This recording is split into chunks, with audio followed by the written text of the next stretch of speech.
Lecture du livre du prophète Isaïe. Réjouissez-vous avec Jérusalem, exultez en elle, vous tous qui l'aimez. Avec elle, soyez pleins d'allégresse, vous tous qui la pleuriez. Alors vous serez nourris de son lait, rassasiés de ses consolations. Alors vous goûterez avec délice à l'abondance de sa gloire. Car le Seigneur le déclare, voici que je dirige vers elle la paix comme un fleuve, et, comme un torrent qui déborde, la gloire des nations. Vous serez nourris, portés sur la hanche, vous serez choyés sur ses genoux. Comme un enfant que sa mère console, ainsi je vous consolerai. Oui, dans Jérusalem vous serez consolés. Vous verrez, votre cœur sera dans l'allégresse, et vos os revivront comme l'herbe reverdie. Le Seigneur fera connaître sa puissance à ses serviteurs.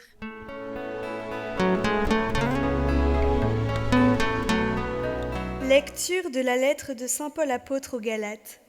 Frères, pour moi, que la croix de notre Seigneur Jésus-Christ reste ma seule fierté. Par elle, le monde est crucifié pour moi et moi pour le monde. Ce qui compte, ce n'est pas d'être circoncis ou incirconcis, c'est d'être une création nouvelle. Pour tous ceux qui marchent selon cette règle de vie, et pour l'Israël de Dieu, paix et miséricorde. Dès lors, que personne ne vienne me tourmenter, car je porte dans mon corps les marques des souffrances de Jésus. Frères, que la grâce de notre Seigneur Jésus-Christ soit avec votre esprit. Amen.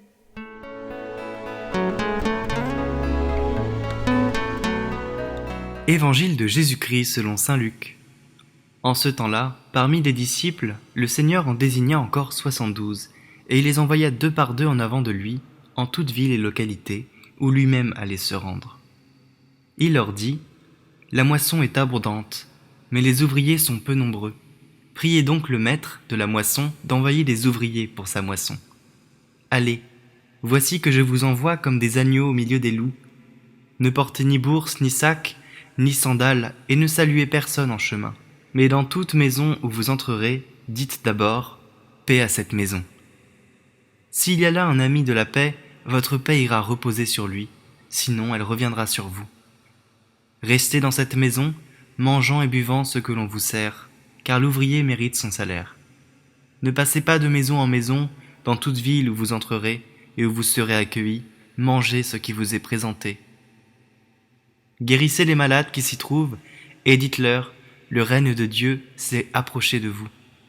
Mais dans toute ville où vous entrerez, et où vous ne serez pas accueillis, allez sur les places et dites, même la poussière de votre ville collée à nos pieds, nous l'enlevons pour vous la laisser. Toutefois, sachez que le règne de Dieu s'est approché. Je vous le déclare, au dernier jour, Sodome sera mieux traitée que cette ville. Les 72 disciples revinrent tout joyeux, en disant, Seigneur, même les démons nous sont soumis, en ton nom. Jésus leur dit, je regardais Satan tomber du ciel comme l'éclair. Voici que je vous ai donné le pouvoir d'écraser serpents et scorpions, et sur toute la puissance de l'ennemi. Absolument rien ne pourra vous nuire. Toutefois, ne vous réjouissez pas parce que les esprits vous sont soumis, mais réjouissez-vous parce que votre nom se trouve inscrit dans les cieux.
roi.